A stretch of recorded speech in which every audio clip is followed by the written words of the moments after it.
अस्सलाम वालेकुम, welcome to my YouTube channel. तो कैसी है मेरी यूट्यूब फैमिली? उम्मीद है सब ठीक ठाक फिट फाट खैर खैरियत से होंगे। So welcome to another video. So आज मेरे पास आप लोगों के लिए एक बहुत ही ज़बरदस्त टॉपिक मौजूद है, क्योंकि आज हम डिस्कस करने वाले हैं मैस्लो की थ्योरी।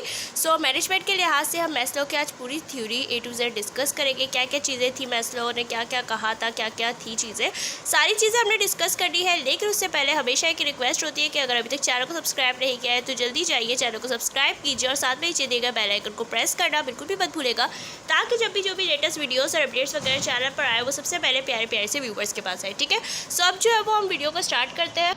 सो फ्रेंड्स, मैस्लो जो है ना वो एक बहुत ही, सबसे पहले तो मैं आपको ये बताऊँ कि थे कौन मैस्लो। मैस्लो एक बहुत ही बड़े जो है ना वो साइंटिस्ट थे। ठीक है, और उन्होंने बहुत सारी जो है वो थ्योरीज वगैरह लिखी अबाउट मैनेजमेंट। तो उन्होंने बहुत सारी लिखी, तकरीबन 126 थ्योरीज उन्होंने जो है वो मैनेजमेंट के हवाले से लिखे हैं। इसके अलावा अलग अलग सब्जेक्ट्स में भी उन्होंने बहुत सारी थ्योरीज वगैरह लिखी है, जिसको हम जो है वो बाद में किसी और वीडियो में जो वो इंशाल्लाह डिस्कस करेंगे।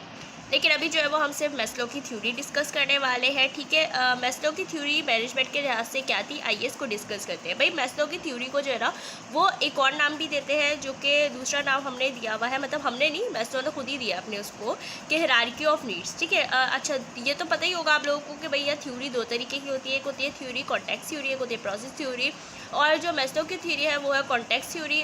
थोड़ा सा वर्बली मैं आप लोगों को गाइड भी कर देती हूँ कि कॉन्टेक्स्ट थ्योरी और वर्बल उसमें प्रोसेस थ्योरी में क्या फ़र्क होता है। भैया देखिए भाई, कॉन्टेक्स्ट थ्योरी जो होती है वो थ्योरीज होती है जिसमें कहा जाता है कि भाई सारे इंसान एक जैसे होते हैं और उनकी सबकी नीड्स जो है वो एक जैसी होती है। ठीक है, और जो है वो हमारे पास दूसरी थ्योरी जो होती है वो ये प्रोसेस थ्योरी होती है। उसमें कहा गया था कि जो है वो हर इंसान एक दूसरे से मुख्तलिफ होता है, तो सबकी जो है ना वो नीड्स अलग अलग होती है। यानी कि हर इंसान को ना सैलरी बोनसेस वगैरह देकर मोटिवेट नहीं किया जाता। तो ये जो है वो फ़र्क है कॉन्टेक्स्ट थ्योरी और प्रोसेस थ्योरी में। ठीक है, लेकिन जो मैस्लो की थ्योरी है उसको जो है वो हम काउंट करते हैं कॉन्टेक्स्ट थ्योरी में, क्योंकि उन्होंने कहा था कि भाई इंसान की 5 ज़रूरतें और वो 5 ज़रूरतें उन्होंने बताई है। क्या ज़रूरत है वो आइए इसको प्रॉपर तरीके से डिस्कस करते हैं स्टार्ट करके। थोड़ा सा यहाँ पे मैंने स्टेटमेंट भी लिखा हुआ है। ठीक है, इस तरह आपको ये होगा कि थोड़ा सा आप लोगों को समझने में आसानी हो जाएगी और आपको समझ में आ जाएगा कि भाई किस तरीके की मतलब थ्योरी थी।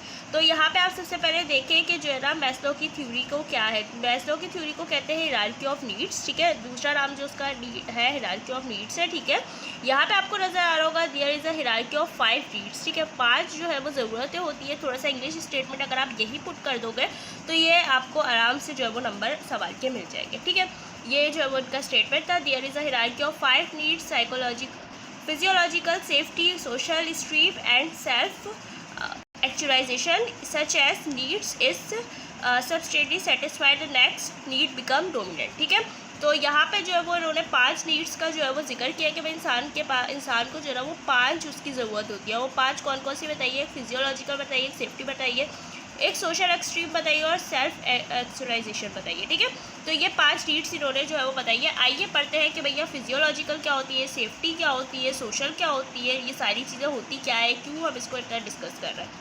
तो सबसे पहले जो उन्होंने प्लॉटिंग की थी वो उन्होंने ऊपर से नीचे की तरफ की थी, हायर से लोअर की तरफ। ठीक है, तो हम लोअर से पढ़ना शुरू करते हैं। सबसे पहली होती है वो फिजियोलॉजिकल नीड्स। ठीक है, फिजियोलॉजिकल नीड्स जो होती है वो लोअर ऑर्डर में आती है, लोअर ऑर्डर नीड्स में आती है। मतलब सबसे पहले इंसान को रहने के लिए बेसिक नीड्स क्या होती है भैया, घर, गाड़ी बंगला। ठीक है, ये घर, गाड़ी बंगला इंसान को जो है वो फिजियोलॉजिकल नीड होती है, मतलब उसको रोटी, कपड़ा और मकान चाहिए भैया जिंदा रहने के लिए।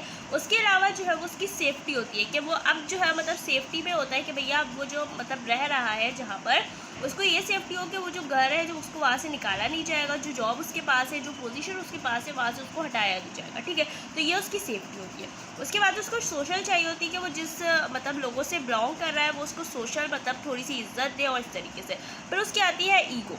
ठीक है, ईगो कह ले या एक्सट्रीम कह ले। एक्सट्रीम भी 2 तरीके की होती है, एक होती है इंटरनल, एक होती है एक्सटर्नल। इंटरनल सेल्फ रिस्पेक्ट होती है, एक्सटर्नल जो होती है वो स्टेटस वगैरह होती है, जो लोग आपको इज्जत दे रहे होते हैं, आपके मर्तबे की वजह से खड़े होकर आपको सलाम कर रहे होते हैं। ठीक है, उसके अलावा आती है सेल्फ एक्चुअलाइजेशन। ठीक है, सेल्फ एक्चुअलाइजेशन ये होती है कि भैया ये जो मतलब इंसान, अगर हम देखें कि भैया एक ब्रांड का एक ब्लॉगर है, उसका नाम दूसरे उसके साथ जुड़ गया किसी ब्रांड के साथ, तो उस ब्रांड को जो है वो 4 चांद लगा उसके नाम की वजह से। ठीक है, जैसे मरियम परवेज़ वगैरह, अब जो है वो उनका नाम जो है वो किसी ब्रांड की वजह से जुड़ गया, ब्रांड के साथ जुड़ गया है, तो जो है वो उनके नाम के उनके ब्रांड का नाम जो है वो बढ़ गया, ठीक है, और ब्रांड की सेल्स भी बढ़ गई।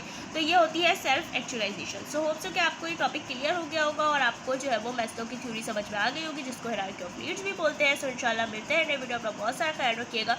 वीडियो देखने का बहुत बहुत शुक्रिया। मिलते हैं नए वीडियो में। अल्लाह हाफ़िज़।